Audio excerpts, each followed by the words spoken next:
മേപ്പാടിയിൽ ഇപ്പോൾ ക്യാമ്പിൽ നിന്ന് അരുൺ അമൃതനാഥ് വിവരങ്ങൾ നൽകാനായിട്ടുണ്ട്. അരുൺ, ക്യാമ്പിലെ കാഴ്ചകളായിരിക്കും ഒരുപക്ഷെ ഈ മരിച്ചുപോയ അല്ലെങ്കിൽ ജീവനറ്റ് പോയിട്ടുള്ള ആളുകളെക്കാൾ വേദനിപ്പിക്കുന്നത് അവരുടെ ഉറ്റവരുടെയും ഉടയവരുടെയും ഒക്കെ കാഴ്ചകളാണ്. അവരുടെ ജീവിതാവസ്ഥ ഒരുപക്ഷെ നമുക്കൊന്നും പറയാവുന്നതോ വിവരിക്കാൻ പറ്റുന്നതോ ഒന്നുമല്ല. അതിനപ്പുറത്തേക്കാണത്. ഒരായുസ് മുഴുവൻ സമ്പാദിച്ചതെല്ലാം ഒപ്പം ഉണ്ടായിരുന്നവരെല്ലാം ഇല്ലാതായി പോയിട്ടുള്ള ഒരു പറ്റം ആളുകളാണ്. അവിടെയുള്ള വിവരങ്ങൾ പറയൂ.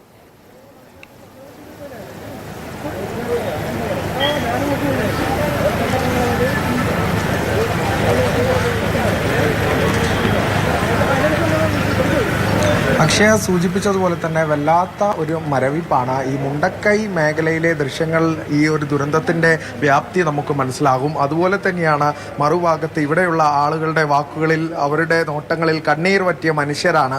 അവരിലെ ആ നോട്ടങ്ങളിൽ പോലും, അവരുടെ ആ മൗനത്തിൽ പോലും ഈ ദുരന്തത്തിൻ്റെ ആഴം എത്രയാണെന്ന് നമുക്ക് മനസ്സിലാകുന്നുണ്ട്. ഇപ്പോൾ നമ്മൾ ദൃശ്യങ്ങളിൽ കാണുന്നത് ഈ നിലമ്പൂരിൽ നിന്നുള്ള മൃതദേഹങ്ങൾ ഈ ചാലിയാർ വഴി ഒലിച്ചെത്തിയ പോത്തുകൽ മേഖലയിലെത്തിയ മൃതദേഹങ്ങൾ വഹിച്ചുള്ള ആംബുലൻസ് ഇങ്ങോട്ടേക്ക് എത്തിയിരിക്കുന്നു എന്നുള്ളതാണ്. 38 ആംബുലൻസുകളാണ് പുറപ്പെട്ടത്.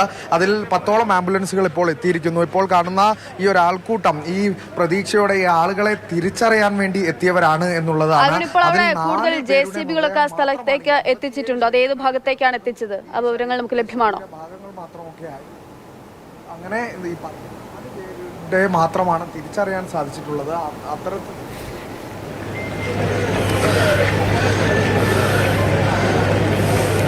ഇത് ഞാൻ നിൽക്കുന്നത് മേപ്പാടി ഭാഗത്താണ്. ഇവിടെ നിന്ന് ഏകദേശം 10 കിലോമീറ്റർ അകലെയാണ് ഈ രക്ഷാപ്രവർത്തനം നടക്കുന്ന മേഖല എന്നുള്ളത് തന്നെയാണ്. അവിടേക്ക് നേരത്തെ ഇത്തരത്തിൽ ഇറ്റാച്ചി ഉൾപ്പെടെയുള്ള കാര്യങ്ങൾ രാവിലെ എത്തിക്കുമെന്ന് പറഞ്ഞെങ്കിൽ പോലും ഈ കാലാവസ്ഥ ഉൾപ്പെടെയുള്ള കാര്യങ്ങൾ അവിടെ പ്രതിസന്ധിയാണ് എന്നാണ് നമുക്ക് അറിയാൻ സാധിച്ചത്. വരും മണിക്കൂറുകളിൽ അതിനുള്ള ശ്രമങ്ങൾ നടത്തുന്നുണ്ട് എന്നും നമുക്ക് അറിയാൻ സാധിക്കുന്നു.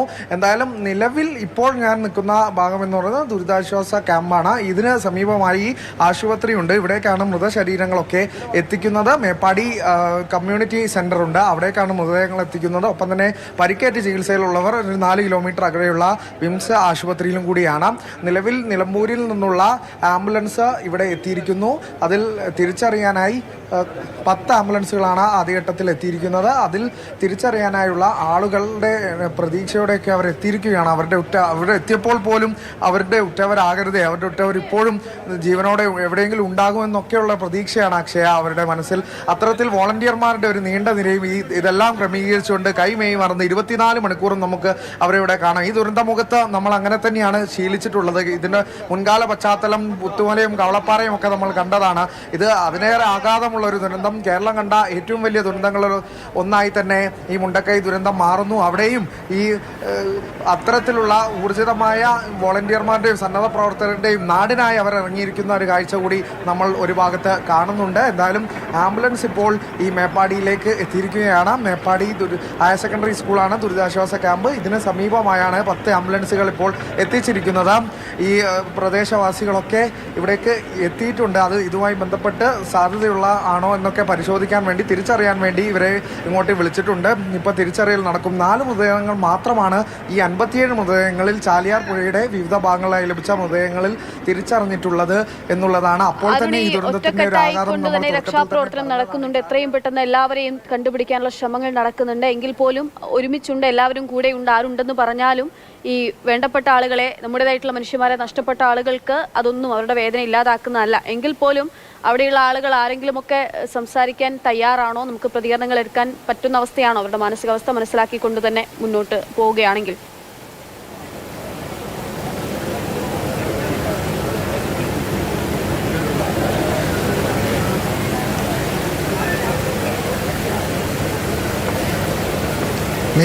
നിലവിൽ അക്ഷയ, നിലവിൽ നമ്മൾ നിൽക്കുന്ന ഒരു ഭാഗം എന്ന് പറയുന്നത് ഇവിടെ ഈ ഒരു സന്നദ്ധ പ്രവർത്തകർ മാത്രം നിൽക്കുന്ന ഒരു ഭാഗത്തേക്ക് ഞാൻ എത്തിയത്. നേരത്തെ കഴിഞ്ഞ മണിക്കൂറിലൊക്കെ ഞാൻ അവരുടെ പ്രതികരണം ഇതാക്കിയിരുന്നു, പ്രതികരണം നമ്മൾ തേടിയിരുന്നു. അപ്പോഴൊക്കെ അക്ഷയ പറഞ്ഞതുപോലെ തന്നെ വല്ലാത്തൊരു മരവിപ്പാണ് നമുക്ക് പോലും. അവർക്കൊന്നും പറയാനില്ല. കണ്ണീർ പറ്റിയ മനുഷ്യരാണ്. അവരുടെ കൂടെയുള്ളവർ പോയി, അവർക്ക് എന്ത് നഷ്ടപ്പെട്ടാലും ഒന്നുമില്ല. പക്ഷെ അവരുടെ ഉറ്റവരെ, അവരുടെ കൂടെയുള്ളവരെ, ബാക്കി സമ്പാദ്യമോ വീടും ഒക്കെ പോയാലും അത് പോയിക്കോട്ടെ എന്ന് പറഞ്ഞുകൊണ്ടാണ് അവർ അത്തരത്തിൽ വിങ്ങിപ്പൊട്ടുന്ന വാക്കുകളാണ്. കണ്ണ് നിറയുന്ന മനുഷ്യരെ മാത്രമേ ഞാൻ കണ്ടുള്ളൂ.